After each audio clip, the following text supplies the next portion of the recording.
ಒಂದು ಬಾಳೆಹಣ್ಣು ತಿಂದು 1 ಕಪ್ಪು ಕಡು ಚಹಾ ಕಷಾಯ ಸೇವಿಸುವುದರಿಂದ ಅತಿಸಾರ ಮತ್ತು ಆಮಶಂಕೆ ನಿವಾರಣೆಯಾಗುತ್ತದೆ. ಸ್ನೇಹಿತರೆ, ಈ ವಿಡಿಯೋವನ್ನು ಪೂರ್ತಿ ನೋಡಿ, ಲೈಕ್ ಮಾಡಿ, ಸಬ್ಸ್ಕ್ರೈಬ್ ಮಾಡಿ ಪ್ರೋತ್ಸಾಹಿಸಿ. ಬಾಳೆಹಣ್ಣಿನ ತಿರುಳನ್ನು ಮಜ್ಜಿಗೆಯಲ್ಲಿ ಕಲಸಿ ಚೆನ್ನಾಗಿ ಕಿವುಚಿ ಸೇವಿಸುವುದರಿಂದ ತೀವ್ರ ಸ್ವರೂಪವಲ್ಲದ ಆಮಶಂಕೆ ಗುಣವಾಗುವುದು. ಬಾಳೆಹಣ್ಣಿನ ಸಿಪ್ಪೆಯ ಕಷಾಯ ತಯಾರಿಸಿ ಸಕ್ಕರೆ ಹಾಕಿ ಸೇವಿಸುವುದರಿಂದ ಆಮಶಂಕೆ ಗುಣವಾಗುವುದು. ಪ್ರತಿದಿನ ರಾತ್ರಿ ಮಲಗುವುದಕ್ಕೆ ಮುಂಚೆ ಸಿಪ್ಪೆ ಸಹಿತವಾಗಿ 1 ಏಲಕ್ಕಿಯನ್ನು ಕಳಿತ ಬಾಳೆಹಣ್ಣಿನೊಂದಿಗೆ ತಿನ್ನುವುದರಿಂದ ಮೂಲವ್ಯಾಧಿ ಗುಣವಾಗುವುದು. ಬಾಳೆಹಣ್ಣಿನ ತಿರುಳನ್ನು ಹುಳಿ ಮಜ್ಜಿಗೆಯಲ್ಲಿ ಕಿವುಚಿ ದೀರ್ಘಕಾಲ ಸೇವಿಸುವುದರಿಂದ ಮೂಲವ್ಯಾಧಿಯಲ್ಲಿ ಗುಣ ಕಂಡುಬರುತ್ತದೆ. 1 ಬಟ್ಟಲು ಹಾಲಿನೊಂದಿಗೆ ಬಾಳೆಹಣ್ಣನ್ನು ಚೆನ್ನಾಗಿ ಕಿವುಚಿ ಪ್ರತಿದಿನವೂ ಸೇವಿಸುವುದರಿಂದ ಕರುಳಿನ ಹುಣ್ಣು ವಾಸಿಯಾಗುತ್ತದೆ. ಪ್ರತಿದಿನ 1 ಬಾಳೆಹಣ್ಣು ಸೇವಿಸುತ್ತಿದ್ದರೆ ದೇಹದ ತೂಕ ಹೆಚ್ಚಾಗುವುದು.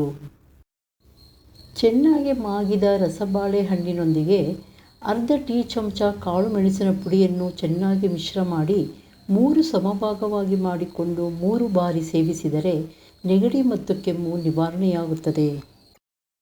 ಬಾಳೆಹಣ್ಣಿನ ತಿರುಳನ್ನು ಚೆನ್ನಾಗಿ ಕಿವುಚಿ ರಕ್ತ ಕುರುವಿನ ಮೇಲೆ ಲೇಪಿಸಿ ಕಟ್ಟು ಕಟ್ಟಿದರೆ ಕುರು ಶೀಘ್ರವಾಗಿ ಒಡೆದುಕೊಂಡು ರಕ್ತ ಕೀವು ಹೊರಬಂದು ಗಾಯ ಬೇಗನೆ ವಾಸಿಯಾಗುವುದು. ಬಾಳೆಹಣ್ಣಿನ ತಿರುಳನ್ನು 1 ಬಟ್ಟಲು ಮಜ್ಜಿಗೆಯಲ್ಲಿ ಚೆನ್ನಾಗಿ ಕಿವುಚಿ 1 ವಾರ ಕಾಲ ಸೇವಿಸುವುದರಿಂದ ಅಂಗಾಲು, ಅಂಗೈ, ಆಸನಾಗ್ರದಲ್ಲಿ ಉಂಟಾಗುವ ಉರಿ ನಿವಾರಣೆಯಾಗುವುದು. ಬಾಳೆಹಣ್ಣು ಸೇವಿಸುವುದರಿಂದ ರಕ್ತ, ಪಿತ್ತ ಹಾಗೂ ವಾಯು ವಿಕಾರಗಳು ಉಪಶಮನವಾಗುವುದು. ಬಾಳೆಹಣ್ಣನ್ನು ಪ್ರತಿದಿನ ಉಪಯೋಗಿಸುವುದರಿಂದ ಪಚನ ಕಾರ್ಯವು ಸಲೀಸಾಗಿ ಆಗುವುದು. ಗರ್ಭಿಣಿಯರು ಬಾಳೆಹಣ್ಣನ್ನು ಕ್ರಮವಾಗಿ ತಿನ್ನುವುದರಿಂದ ರಕ್ತ ಪುಷ್ಟಿಯಾಗಿ ಸುಖವಾಗಿ ಹೆರಿಗೆಯಾಗುತ್ತದೆ. ಬಾಳೆಹಣ್ಣಿನ ತಿರುಳನ್ನು ಹಾಲು ಮತ್ತು ಸಕ್ಕರೆಯೊಂದಿಗೆ ಕಿವುಚಿ ಮಗುವಿಗೆ ಕುಡಿಸಿದರೆ ಮಲಬದ್ಧತೆ ನಿವಾರಣೆಯಾಗುತ್ತದೆ. ಬಾಳೆಹಣ್ಣನ್ನು ಜೇನುತುಪ್ಪ ಮತ್ತು ಸಕ್ಕರೆಯೊಂದಿಗೆ ಸೇವಿಸಿದರೆ ಕೆಮ್ಮು ಮತ್ತು ಎದೆನೋವು ನಿವಾರಣೆಯಾಗುತ್ತದೆ.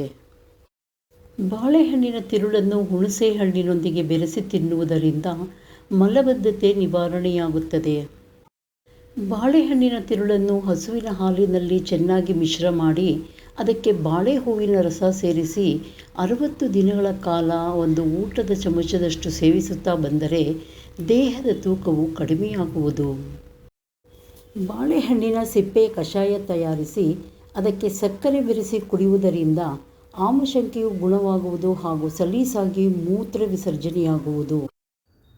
ಈ ವಿಡಿಯೋವನ್ನು ವೀಕ್ಷಣೆ ಮಾಡಿದ ಪ್ರತಿಯೊಬ್ಬರಿಗೂ ವಂದನೆಗಳು. ಮರೆಯದೆ ಸಬ್ಸ್ಕ್ರೈಬ್ ಮಾಡಿ.